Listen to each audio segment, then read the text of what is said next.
Imagine कीजिए कि आपको शेयर मार्केट में इंटरेस्ट है और आपके घर में एक दिन एक अननोन कंपनी से लेटर आता है जो कहता है कि उन्होंने एक एआई यानी आर्टिफिशियल इंटेलिजेंस सिस्टम बनाया है जो प्रेडिक्ट कर सकता है कि शेयर्स की वैल्यू नेक्स्ट हफ्ते बढ़ेगी या कम होगी। और एग्जाम्पल के लिए वो आपको एक कंपनी का शेयर का प्राइस भी बताते हैं कि नेक्स्ट वीक उसका शेयर प्राइस इंक्रीज होने वाला है। आप इस लेटर पे ध्यान नहीं देते, obviously it can be a fraud, और आप अपने नॉर्मल रूटीन में लग जाते हैं। लेकिन नेक्स्ट हफ्ते आप जस्ट क्यूरियोसिटी के लिए देखते हैं कि एक्चुअल में उस शेयर का प्राइस बढ़ा था या कम हुआ था, और आपको पता चलता है कि उसका शेयर का प्राइस बढ़ा हुआ था। नेक्स्ट हफ्ते उस कंपनी का दोबारा से लेटर आता है और वो क्लेम करते हैं कि इस बार इस पर्टिकुलर कंपनी का शेयर प्राइस डिक्रीज होगा। इस बार आप क्यूरियस हैं और जब आप शेयर प्राइस देखते हैं तो एक्चुअल में आपको पता चलता है कि कंपनी का शेयर प्राइस डिक्रीज हुआ है।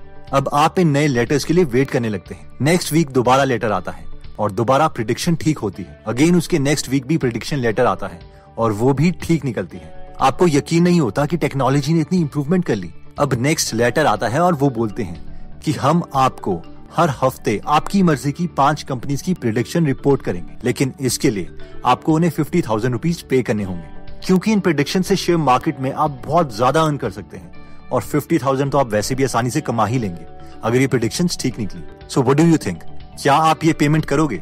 आपका तो पता नहीं, लेकिन बहुत लोगों ने इसके लिए पेमेंट्स की और सबके पैसे डूब भी गए। क्यों? क्योंकि ये एक्चुअल में फ्रॉड। अब हम में से कई लोग सोच रहे होंगे कि फ्रॉड कैसा, उन्होंने 4 बार तो सीरीज में ठीक प्रेडिक्शंस की थी। एक्चुअल में फ्रॉडस्टर्स करते क्या हैं कि वो 10 लाख लेटर्स एक साथ प्रिंट करवा लेते हैं बहुत सस्ते प्राइस में।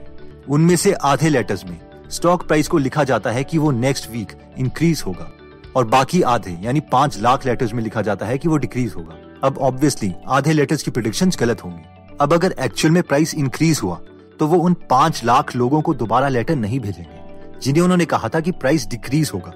अगली बार उन 5 लाख लोगों को दोबारा लेटर दिए जाएंगे जिनकी पिछली प्रेडिक्शन ठीक निकली थी, और उनमें से 2.5 लाख लोगों को कहा जाएगा कि स्टॉक प्राइस इंक्रीज होगा और बाकी 2.5 लाख लोगों को कहा जाएगा कि स्टॉक का प्राइस डिक्रीज होगा।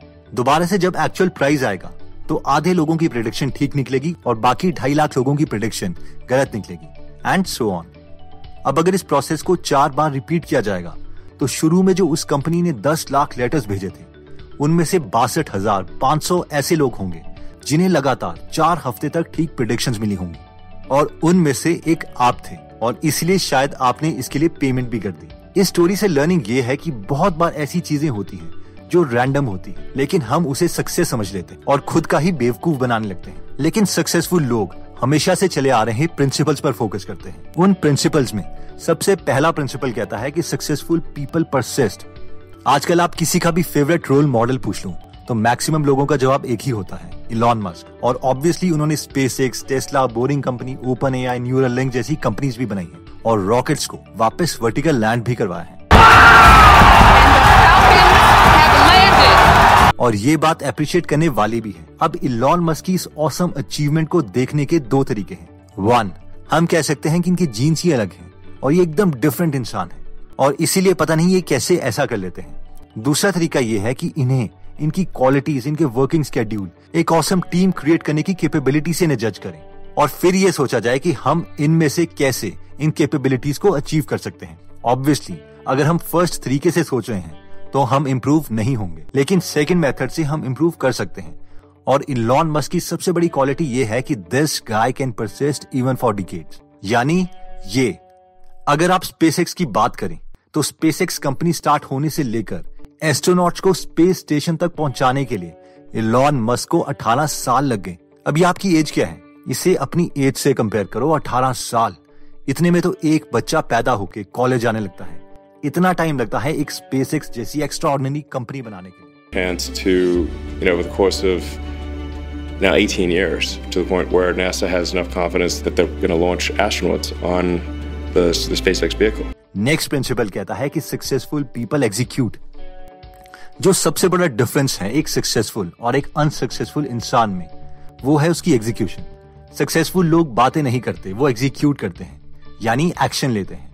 अगर कोई भी इंसान बार बार चीजों को एग्जीक्यूट करता है तो ऑटोमेटिकली उसके लिए रिस्पेक्ट निकलती है। हम कभी भी उसकी बोली हुई बातों को नॉन सीरियस नहीं लेंगे, उसके गोल्स को हम एक रिस्पेक्ट भरी नजरों से देखेंगे। रोल्स रॉयस इंग्लैंड की कार है, मर्सिडीज बेंज जर्मन कार है, लेकिन रतन टाटा चाहते थे कि हम एक complete made in India car बनाएं। सब लोगों को लगा कि ये इम्पॉसिबल है और इंडियन कार कभी भी वेस्टर्न कार्स की क्वालिटी को मैच नहीं कर सकती। बट रतन टाटा उन लोगों में से हैं जो सिर्फ बातें नहीं करते बल्कि एक एक्शन टेकर हैं और काम को एग्जीक्यूट भी करते हैं। रतन टाटा ने 120 करोड़ रुपए कैड यानी कंप्यूटर एडेड डिजाइन में इन्वेस्ट करे। टेल्को फैक्ट्री के अंदर इस प्रोजेक्ट के लिए रतन टाटा ने 6 एकड़ जमीन की जगह भी अलॉट करी। इसके बाद रतन टाटा को ऑस्ट्रेलिया में निसान की एक अनयूज्ड असेंबली लाइन का पता चला, लेकिन इस पूरी असेंबली लाइन का वेट 14,800 kg था, जिसे 650 कंटेनर्स में भर के ऑस्ट्रेलिया से इंडिया लेके आना था और वो भी बिना कुछ डैमेज किए हुए। बट रतन टाटा ने इसे टेल्को के कैंपस में सेफली पहुंचाया। ये असेंबली लाइन 500 मीटर्स की थी और इसमें 450 रोबोट्स थे जिनसे कार्स की असेंबली होती। और 1998 में रतन टाटा का मेड इन इंडिया कार बनाने का सपना पूरा हुआ और वो खुद इस कार को चला के आए। It was a very proud movement for all of us.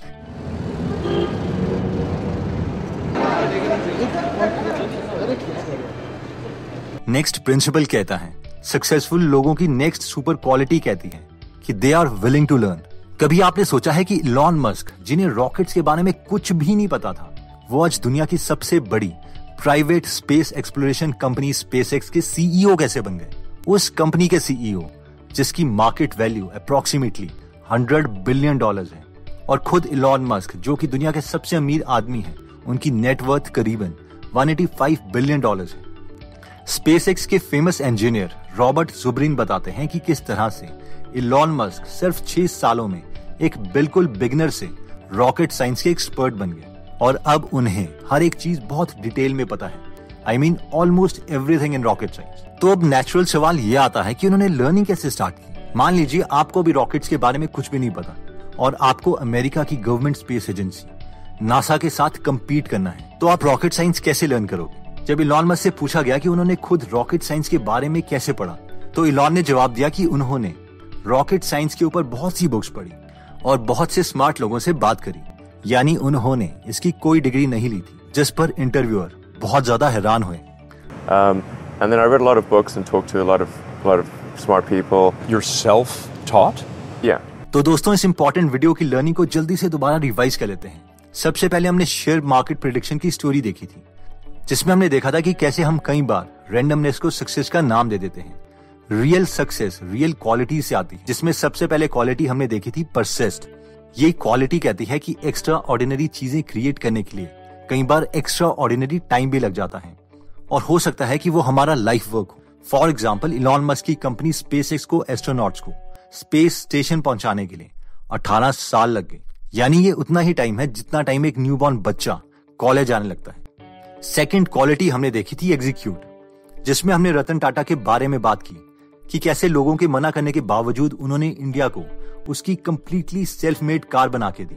अगर कल को रतन टाटा हमें कुछ भी प्रॉमिस करते हैं तो हम सबको पता है कि ही विल एग्जीक्यूट, वो एक्शन लेंगे, चाहे फिर वो नैनो कार हो या फिर जैगुआर लैंड रोवर। ये हमारे उन दोस्तों की तरह नहीं है जो सिर्फ कहते हैं और बाद में कोई एक्शन नहीं लेते। नेक्स्ट पॉइंट कहता है विलिंगनेस टू लर्न, जिसमें हमने इलॉन मस्क की स्टोरी देखी थी कि बेशक इलॉन मस्क की पिछली कंपनी पेपैल $1.5 बिलियन में बिकी थी, बट इसके बावजूद इलॉन मस्क ने रॉकेट साइंस को सीखने के लिए बिल्कुल जीरो से स्टार्ट किया। उन्होंने रॉकेट साइंस के ऊपर बहुत सारी बुक्स पढ़ी और बहुत सारे एक्सपर्ट से इस टॉपिक के बारे में बात करी। इस पॉइंट से मुझे द एवेंजर्स मूवी से टोनी स्टार्क का सीन याद आ जाता है, जब टोनी स्टार्क थर्मोन्यूक्लियर एस्ट्रोफिजिक्स के बारे में बहुत डिटेल में एक्सप्लेन करते हैं, जो कि उनके डोमेन एक्सपर्टीज है ही नहीं, और उनसे पूछा जाता है कि तुम कब इस फील्ड के एक्सपर्ट बन गए, तो इस पर वो जवाब देते हैं, कल रात को। क्या मैं यहाँ पे अकेला हूँ जो बुक्स पढ़ता हूँ? When did you become an expert in thermonuclear astrophysics? Last night. The packet, Subig's notes, the extraction theory papers. Am I the only one who did the reading? दोस्तों, अगर आप भी यूजलेस चीजों में टाइम वेस्ट करने के बजाय अपनी लर्निंग में टाइम इन्वेस्ट करना चाहते हैं, तो हमने आपके लिए गीगल एप्लीकेशन बनाई है, जहाँ पर आपको नॉलेज मिलेगी बहुत ही इंटरेस्टिंग वे में। अगर आप न्यू रीडर हैं और आपको पता नहीं है कि आपको किन बुक से स्टार्ट करना है, तो गीगल एप्लीकेशन इंस्टॉल करने के बाद सबसे बॉटम में राइट एक्सट्रीम में हमने एक लिस्ट बनाई है, जिसे हमने नाम दिया है 21 डेज चैलेंज। ये 21 बुक समरी से आप स्टार्ट कर सकते हैं और आपको लर्निंग का इम्पैक्ट समझ आ जाए। बाय द वे, ये सारी समरीज फ्री हैं, तो अगर आप इस एप्लीकेशन में इंटरेस्टेड हैं तो इसका लिंक हम डिस्क्रिप्शन और फर्स्ट कमेंट में डाल देंगे। एक और गुड न्यूज है कि गीगल एप्लीकेशन अब iOS में भी अवेलेबल है। दोस्तों, अगर आपको लगता है कि ये वीडियो आपके किसी फ्रेंड या फैमिली मेंबर्स के काम आ सकती है तो ये वीडियो उनके साथ आप जरूर शेयर करें। अगर आप ऐसी नॉलेजेबल वीडियोस मिस नहीं करना चाहते तो सब्सक्राइब करने के बाद बेल का बटन जरूर दबा दीजिए। आप कमेंट करके ये भी बता सकते हैं कि आप नेक्स्ट वीडियो किस टॉपिक पर चाहते हैं। जल्दी हम आपसे दोबारा मिलेंगे। जय हिंद।